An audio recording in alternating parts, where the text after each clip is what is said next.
Hello and welcome to this week's episode of Wisdom in the Best Books and Films, where we find bite-sized nuggets of truth and use them to become better people. I'm Jake Bear, the host, and this week we are going to be learning from Stephen Meyer, who is a well-known philosopher of science, an author, one of the leading voices in an intelligent design movement, basically trying to convince people that all science shows that there is an intelligent designer of the universe. He holds a PhD in the philosophy of science from Cambridge University with undergraduate degrees in physics and geology. He is the director of the Center for Science and Culture at the Discovery Institute in Seattle.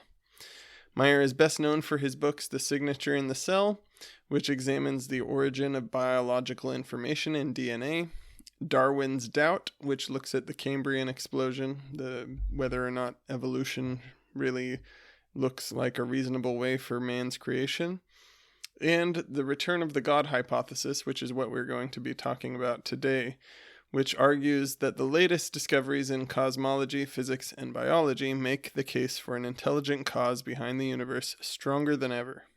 Whether you agree with his conclusions or not, Meyer is a careful thinker who brings serious scientific and philosophical arguments to the question of the origin of the universe.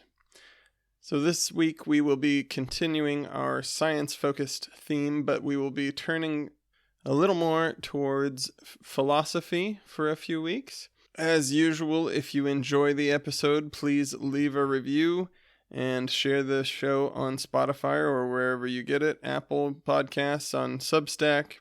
Share it with friends. I appreciate everyone who helps us get to more people.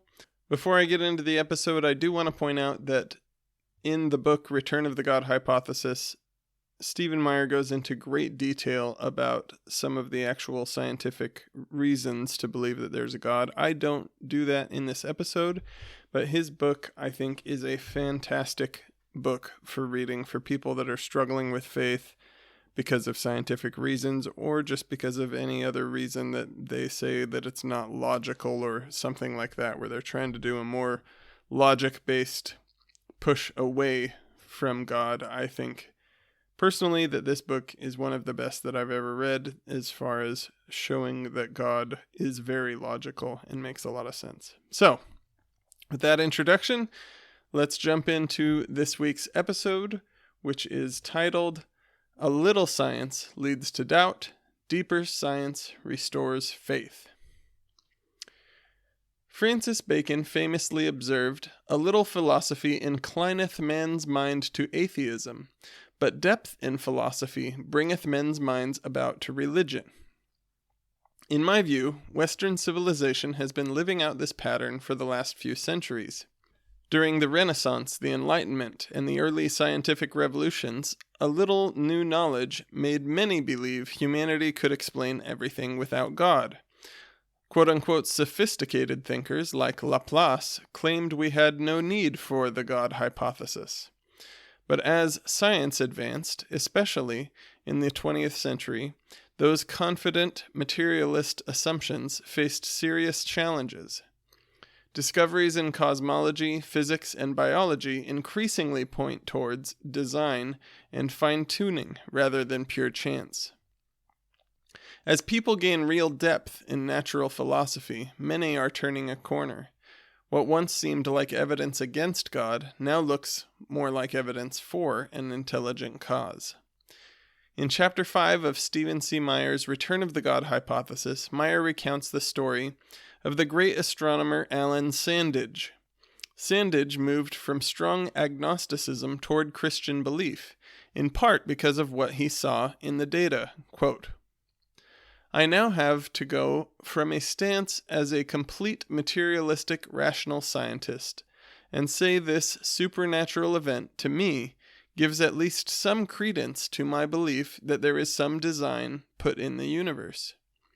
I am convinced that there is some order in the universe. I think all scientists at the deepest level are so startled by what they see in the miraculousness of the interconnection of things in their field that they at least have wondered why it is this way." End quote.